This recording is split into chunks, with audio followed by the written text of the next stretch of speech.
YouTube, man, did Mikey Williams just get exposed in his most recent AAU game? Oh man, people were going crazy. Now, before I get in this video, man, like, subscribe, turn on those post notifications, get a notification every time I upload a new video. But let's get right into it. Man, Mikey Williams, of course, is now playing in the Adidas circuit for Team We All Can Go. And he just had a game where, man, people were coming for him, or honestly calling him overrated. I've seen a ton of things, and a lot of people are saying he's making a huge mistake here. Now, first and foremost, he actually went up against another player named Brian Edwards Jr. Man, he went up against this dude, and this dude dropped 30 on his team, and some people are even saying this guy had around 40 points, but the team actually got killed. Mikey Williams' team lost 93-63, which that's a huge blowout, especially with the type of players that we've seen on Mikey Williams' team. And you guys know by now, they have a ton of talent on there. Chris Livingston is on the squad as well, but man, he dropped a crazy amount of points on his team, and Mikey only had 9 points. Now, with that being said, a lot of people were saying Mikey Williams got exposed in this game, and we have to address this. First and foremost, you guys know by now, just because you have a bad game and someone drops crazy amount of points on you does not mean you got exposed. Man, every player has their games where they don't play as well, so you definitely can't run with it and just say just because a player dropped 30 or 40 points on you means you had a bad game. Although we know by now, man, a lot of these top recruits are not known for their defense anyway. It's really the offensive game that we look at, and Mikey only having 9 points. He probably really wasn't playing that type of defense or that great of defense anyway, since you guys know by now basketball and really what it revolves around. It's all about the ISO one-on-one get buckets. It's not about defense. So really, them losing by that number of points really doesn't matter. At the end of the day, it was all about that Mikey only scored 9. Now, back in California, this dude was probably averaging around 30 points per game, and him scoring 9 is a huge letdown for a lot of people. But you guys got to understand, when you're playing against such good competition, especially him as of right now, and he's going up against people who want to give him buckets every single game. You guys know if you have a big name, have any type of popularity to you, people are going to come after you. Look at people like Zaire Wade, Bronny James. Man, how many people try to go at these guys every time they play?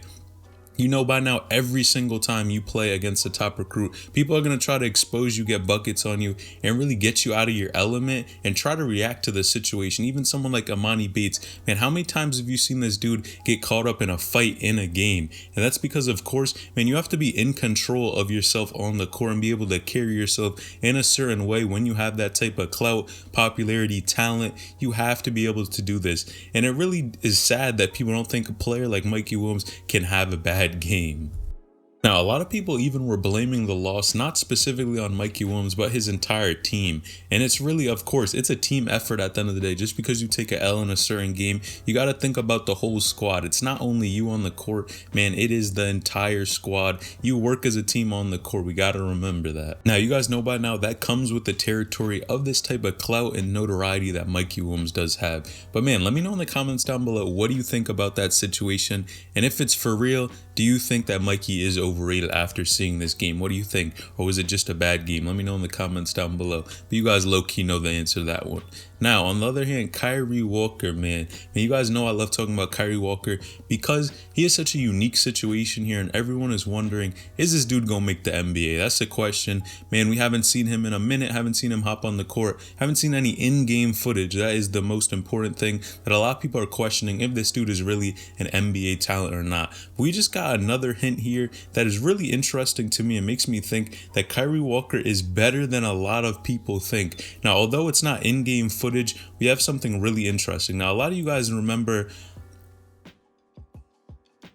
Kyree Walker was not at Chameleon BX, which was the training facility, by himself. There were a number of other really top talent players that went with Kyree Walker and decided to go here instead of going to respective, of course, college or whatever route they were trying to go to. Now, one player in particular, Marjon Beauchamp, as a lot of you guys remember, this dude was highly ranked in his class as well, and decided instead of staying at Chameleon BX and then trying to go to the league, he went to Chameleon BX and then opened up his college recruitment. And he actually, which a lot of people don't know right now, transferred to a JUCO college. And this dude, in his most recent game, He is averaging actually 26 points per game, 12 rebounds, and 5 assists. Now, it's really interesting to me how crazy this dude is going, seeing that he's back in college. And of course, this is only JUCO, but it's really interesting how he's getting buckets and really just going crazy on the court now that he's officially back.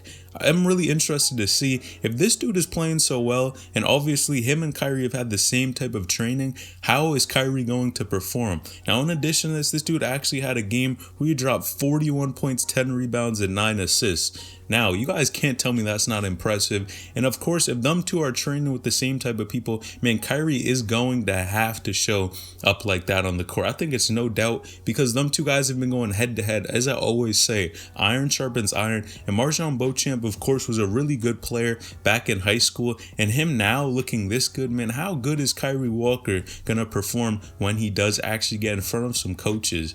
I think his chances, like I continue to keep saying, are going to be when he goes to the NBA draft combine, if he works out there or works out with some specific teams as well. This dude is definitely going to be something special, and he's going to prove a ton of people wrong. Now, even if Kyree Walker doesn't get drafted, I think you still have a ton of chances to make it after that point. Now, of course, you guys know by now you can sign later on if you don't get drafted. You have a lot of different ways you can kind of get your way into the NBA. If you go to the G League, maybe get signed to the G League, but I find it hard to believe. Like I said, with Kyree Walker and who he's played against, remember who he played against back in high school. He played against Jalen Green, was ranked with the top of these guys, and you're trying to tell me he just doesn't have that type of talent anymore? It really doesn't make too much sense, and it really shows why I think he can be the player that really goes from this Chameleon BX to the NBA. But again, even if he doesn't get drafted, he still has other opportunities to get there. So it's not the end of the day and the end of the road for him as far as going to the NBA. But you guys know a lot of people have a lot to say about this dude, and especially really just hate on him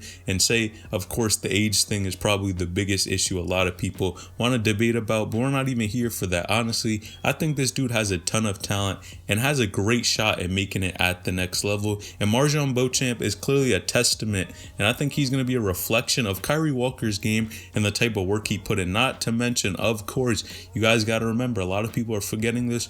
This training facility is not just a random training facility. Somebody like Gilbert Arenas, and you guys know this dude was a bucket when he played back in the NBA. And of course, him being a really good player, man, a lot of people, he trained with one of these trainers at the Chameleon BX facility. So if he had the same type of training and actually got that good, how do you think it's going to affect Kyree Walker and clearly somebody like MarJon Beauchamp? If he's dropping 40 points in a game, you guys know by now. Man, Kyree Walker is going to shock a ton of people. But hey, who knows? You guys let me know in the comments down below. Do you think Kyree's actually going to get drafted, or is it all hype and everything? People are just making stuff around his name and making up news stories so that they can get clicks. Let me know, does he really have a shot, or are we just putting his name out there?